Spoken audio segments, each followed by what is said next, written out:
Hey everybody, it is Tony George from Doc Sports coming to you poolside. Hotel Adeline, very nice place in Old Scottsdale. The World Series is in town. So Yes, am I. sir. I'm in Griffin Murphy's territory today. And of course, we're back with the Gridiron six-pack, and I'm happy to report that after meeting Griffin in person for the first time last night, the man can party. He got hazed. He got hazed a little bit. He had to buy. That's always part of the deal. And Absolutely. the man likes his tequila. So I do. nonetheless, we are ready to go the day after Halloween. And Griff, another 4-2 week last week on the show, buddy. Yes, sir. We are rolling right now, man, hitting 65%. That's it. And we got some more rolling to do. Before we get to the games, I wanted to bounce off of you. The BCS the top four for the BCS came out last night. Sure. Ohio State 1, Georgia 2, Michigan 3, Florida State 4. Mm-hmm. Do you agree with that that final analysis by the committee?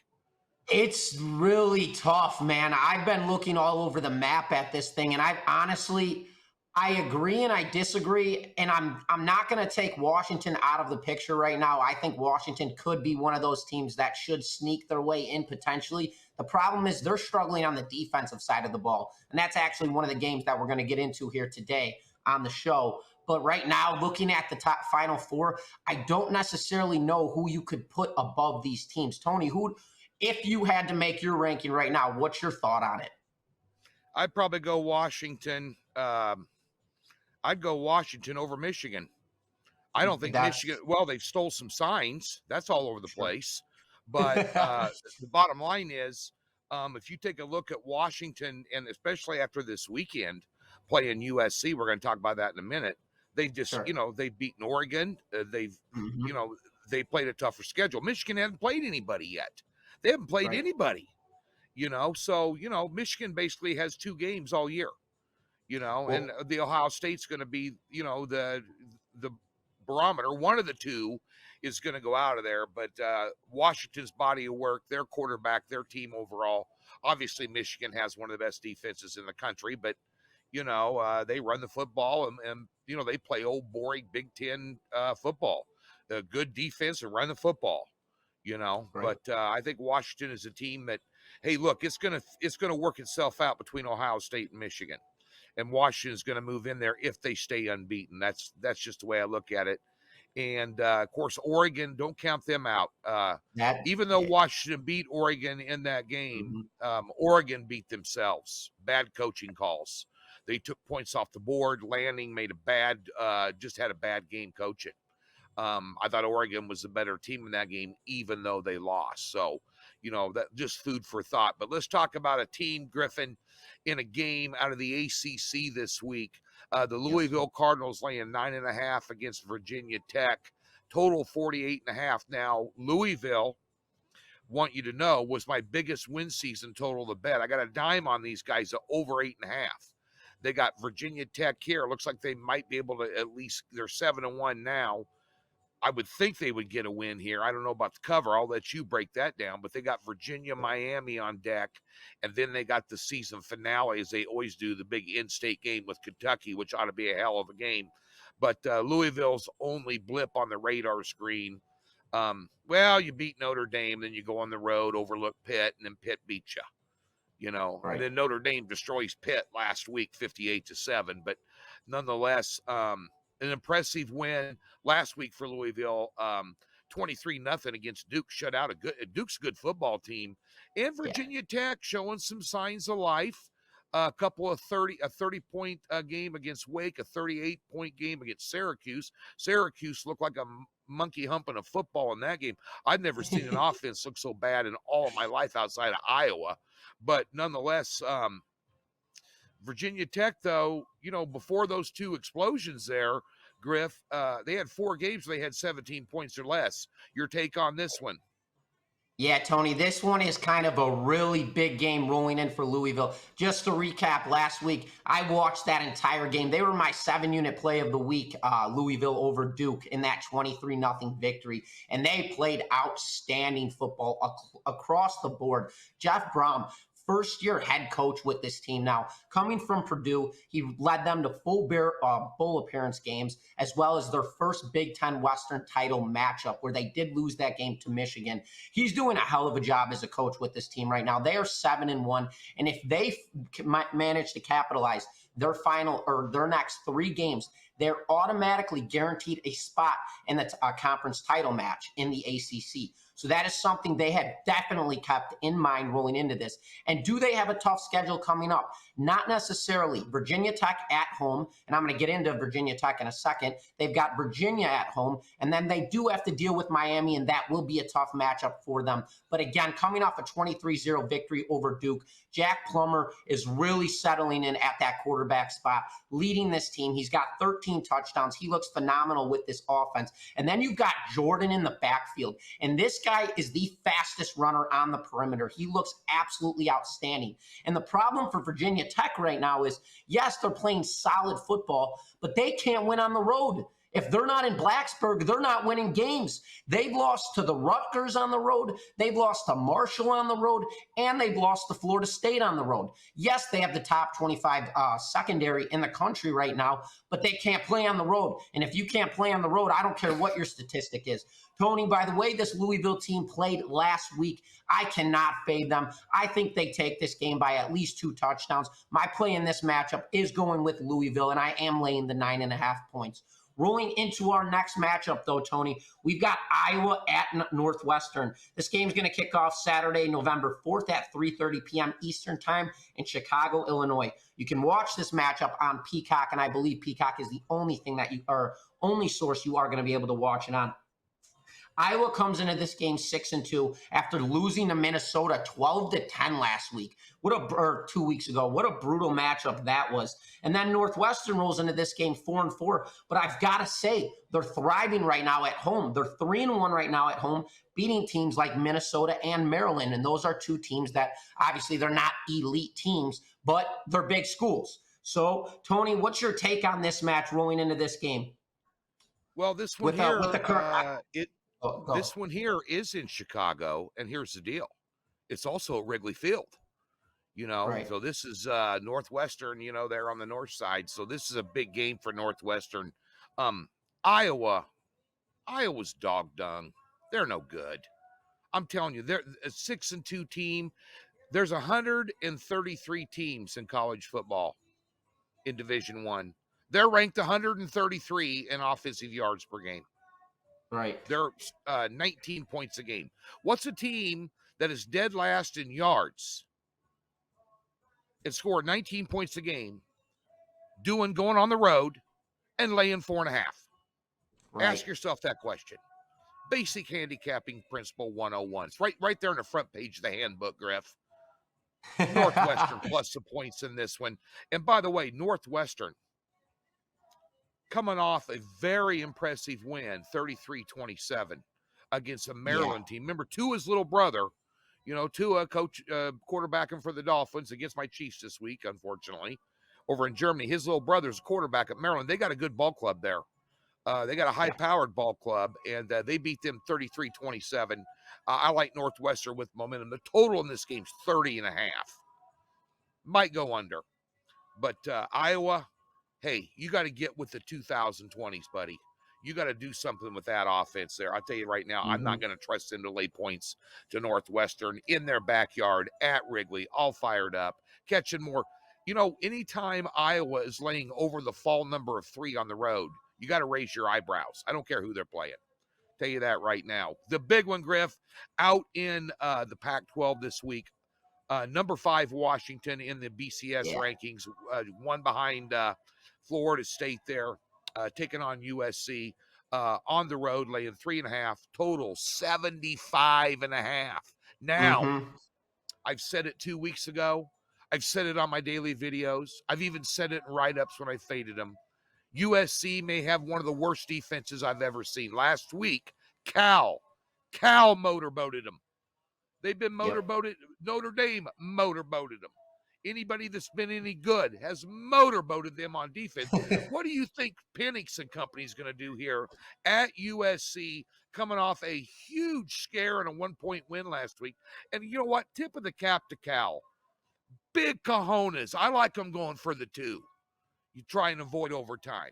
I really do. So great job by Cal in that game. USC, to me, got some problems. Penix is not going to win the Heisman this year. I can tell you.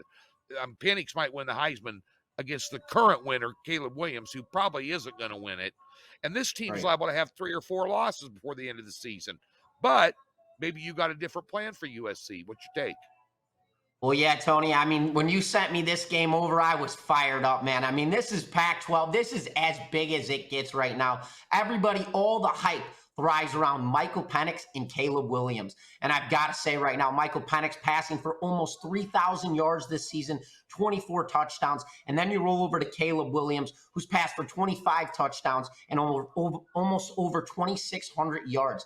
They have been absolute dynamite. The problem is, for this, you mentioned it already, for this USC team, they have absolutely no defense. And their biggest weakness is in the secondary. They are getting blown up. And when you're playing a team that's already established themselves, like Washington, who is currently 8-0, and they have ran through everybody, with their toughest 2 matchups being against Arizona, who's proven to be a legitimate team now. They beat Oregon State last week, and they looked very good in the motion of doing so. And on top of that, Washington's already got a win over Oregon under their belt. This team looks very, very solid offensively. They've got Jalen McMillan, who's an absolute playmaker, Rome Odunze, Michael Penix. Caleb Williams with this USC team is just about all they have on that offensive side. This USC defense allowed Utah to put 34 points against them at home. And we all saw what Utah did last week. We know they can't score points offensively. They struggle. And that is just absolutely brutal. So I have a rule of thumb when I'm looking at games, Tony. And when I'm looking at 8-0 teams, I don't ever bet against them. It's something like you're in the midst of buying during a bull run. So looking at this game, do I love Washington laying the 3.5 points? No. But do I like it? Yes, I do. So this is the type of game where I would lay half risk on Washington in this matchup. I wouldn't put my full load on this game. I'd put about 50% of this game just to have action on it, and because I actually do like the pick. So my game with this matchup would be Washington laying the 3.5 points. But rolling over to our – go ahead, Tony. What do you think about that 75.5? I think – I honestly think – I mean, look what Cal did to them. Notre Dame's not known to explode. They put up 48. I think Washington could be in the 50s. Right. I mean, it's not like I'm not saying USC's a piece of dog dung, like a dog turd in a cantaloupe patch or something on offense. I mean, they could put up points too, don't get me wrong. But that 75.5, these guys might have 55 or 60 at halftime. And I agree with you, Tony. Looking at that, when a book puts out a line of a total over 75, there's something very, very fishy there that thing's probably going to go over. That is not my pick. But 75 points, that is a ton of things that have to go right in the game for that to be accounted for. Yeah. And that is why I voided from this total play, because it's just too many points. Too many things have to go right. And that's just something that I don't even want to mess with. 75 points, Tony, it's a lot. But rolling into our next game, if they go into overtime, they could have 100. Easily in this matchup. Oh, yeah. But switching gears, Tony, we're going right into the NFL. We've got the Dallas Cowboys at Philadelphia. Currently, Philadelphia is laying 3 points in this matchup. Total 46.5. And I look at this game, it's going to kick off Sunday, November 5th at 5:25 p.m. Eastern Time at Philadelphia at Lincoln Financial Field. You can watch this game on Fox. Philly rolling into this game 7-1. And I do want to recap something for everybody. On 2 shows ago, I said Philadelphia is an overrated team. Let me reestablish myself here for everybody. I meant an overrated team in the high caliber ratio of teams. When you're talking about teams like the Niners, I mean, Dallas is starting to come into conversation. They're starting to look pretty good. Teams like that, high top tier teams. So I did want to recap on that. I didn't want you guys to think, oh, I'm saying Philly's overrated. Listen, they're 7-1. They're rolling right now. They're playing very good football. And then you've got Dallas coming in 5-2 after putting up a monstrous victory over this Los Angeles Rams team in last week's matchup. Tony, what's your take rolling into this game? Well, Dallas is a sheep in wolf's clothing. I'm doing the analogy backwards. They play anybody good, they get beat. I mean, look, I know there's a lot of Cowboys fans. They're America's team. I get it. I get it. And they're fanatical. But you got to be realistic. Now, beating up on the Rams, bleh. Rams are bleh. They're nothing special. Stafford gets hurt. Yeah, they didn't have a good game. That being said, Philly, I was with you. I said they're a good team. I said they were a good team all year long, but they won with smoke and mirrors. They should have lost to New England. They should have lost to Washington the first time around they played them. They did not play well, but now they're getting it together. And they're rolling. Big time. Home team in this series is 8-1, Griff, straight up and against the spread the last 9. That's unbelievable. Hurts last week, 319, 4 TDs. Just what you alluded to. Now he's looking like the Jalen Hurts of last year. Early in the season, he wasn't. 11-5 is the home favorite, last 16 home games. You know what? Over 46.5 in this one. There's going to be some scoring in this game. I like him to go up and down the field. Dallas's defense was tested against a good 49ers offense. How'd that work out for them? How many they give up in that game? I don't remember. Close to 40, whatever it was. Mm-hmm. I don't know if Dallas can win it or not. I think they're a pretender, and I think Philadelphia's a contender. Until I'm convinced otherwise, I'm going to maybe stay away from that side. But I'll tell you what, I do like the over 46 in this one. Let's switch gears and go. Oh, by the way, folks, be sure and hit that smash that subscribe button. Give us a thumbs up for the show. We're giving you 65% winners. We can't do any better than that. Come on, give us some love and give Doc some love. We got a free $60 any new account over there. If you go over to Doc's and you want to get some football picks this weekend, because I'm red hot coming off a monster unbeaten week in college and a 15-7 run in the NFL, cashing top picks left and right like I'm stupid. We're going to have some more this weekend, folks. So guess what? Get over there. There's a link in the description below. There's a tab on the upper left-hand corner of the website as well. It says free $60. Says what we'll give you. Get a weekend package. Make yourself some money. Griff, you sent me this game. Mm-hmm. Thursday night game. Tennessee Titans.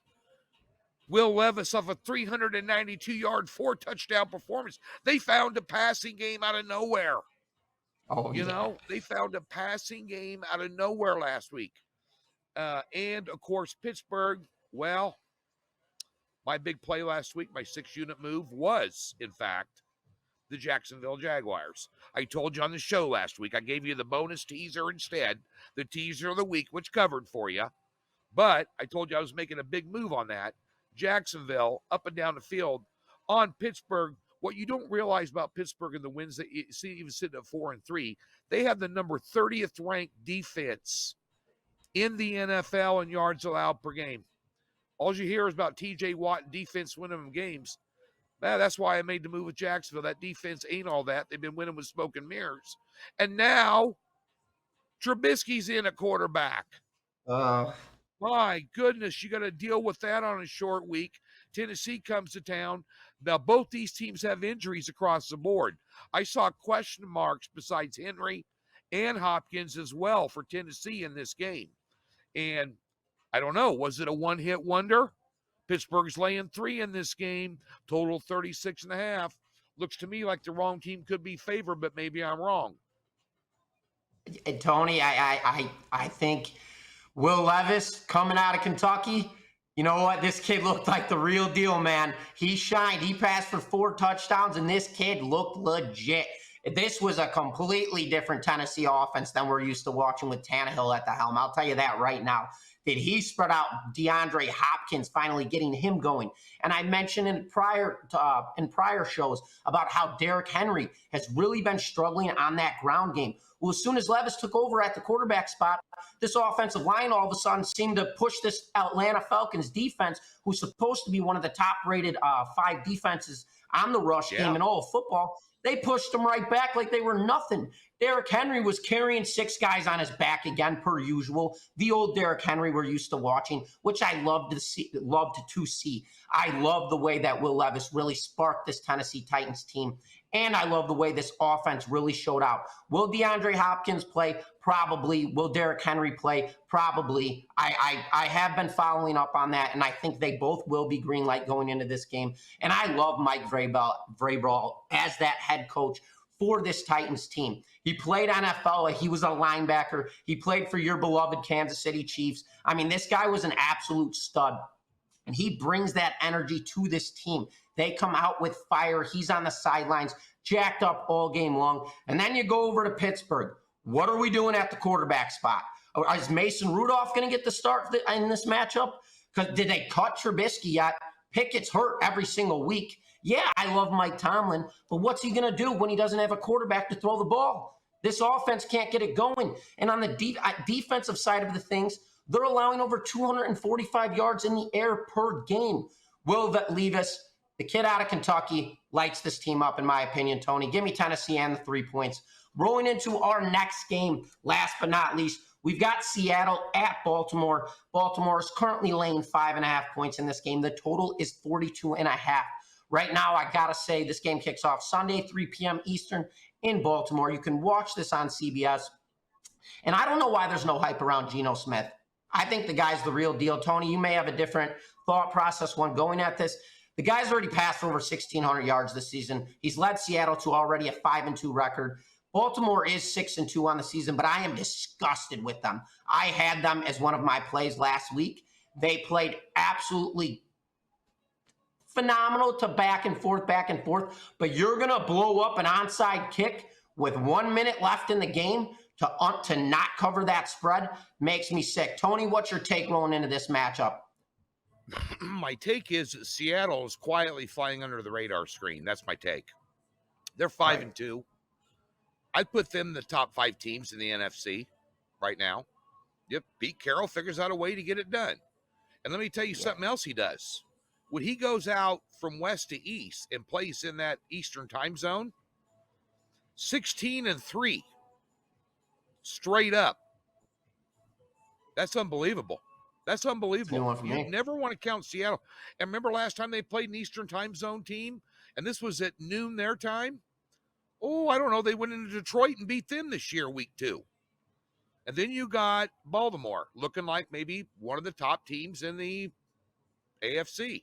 Right now, Kansas City stinks. By the way, what was that? What was that debacle against? You can't go on the road anywhere and turn it over 5. You can't turn it over 5 times against Iowa and win a game. It's impossible. So, but anyway, you take a look. So Kansas City stinking. Cincinnati looks like they're coming on. Buffalo's kind of stinking still. I got news for you. Until somebody tells me different, Baltimore is one of the best teams in the AFC. But this number's 5.5, total 42.5. I'll tell you one thing right now. If you don't have Baltimore in a teaser at plus 11.5, you get, that's called a value teaser, folks. You're getting through 3 key numbers, 6, 7, and 10. I'm telling you, in Baltimore, they've played well at times, but if you look, earlier in the season, they were just barely getting by here. I'll tell you what I'm going to see in this game more than anything. I think you're going to see a defensive showcase. I like the under 42.5. This thing's got 14-10, 13-10, 17-14, 20-17, one way or the other written all over it. Might bring the points into play. I love Seattle in a teaser this week as well. Heck, put them with Tennessee at plus 9. There you go. You're calling for the outright. Come on. Give me some love on the teaser, folks. 2-team 6-pointer. Folks, we appreciate you tuning in each and every week, and we appreciate you leaving comments. Always. And we do answer those comments after we filter out the F-bombs and the haters and the links to porn sites and, other websites putting links into the Superlock and the Millennium page, And if you leave those comments, we'll filter those. Griffin does a little better job of answering them than I do, but I do answer some. Tell us what your takes are on the games as well. And be sure and get over to Docs this weekend. I'm just going to tell you right now, Big Ten game of the year. It's a 7-unit play, but it's a Big Ten game of the year. I swept the board last week in college football, plus $1,400 for a $100 player. I've won 3 top picks in a row the last 3 weeks in college football, and this is stronger than the pick I had last week. I want you to get over there. And in the NFL, we're rolling at 15, 7, and 1. And we're coming off a huge 7-unit win last week with Jacksonville. I got a 6-unit pick this Sunday on at least a 4-pack, and I always throw in a teaser. So, Griff, what do you got going on? But we talked last night, but we didn't talk any shop. We were laughing too hard. So, what do you got going on this weekend? Yeah, Tony. So I'm coming off. So I did go 1-1 on my Saturday, although I had Louisville as my top play. So I capitalized on that one big time. On Saturdays right now, in the last 4 weeks, I'm currently 6-1. So I've been rolling on the college football side of things. I'll be tossing out 2 plays on Saturday, potentially 3. I'm looking at a totals play on one of them. I'm kind of waiting for a line adjustment. If I can get it, I'm going to drill 3 plays.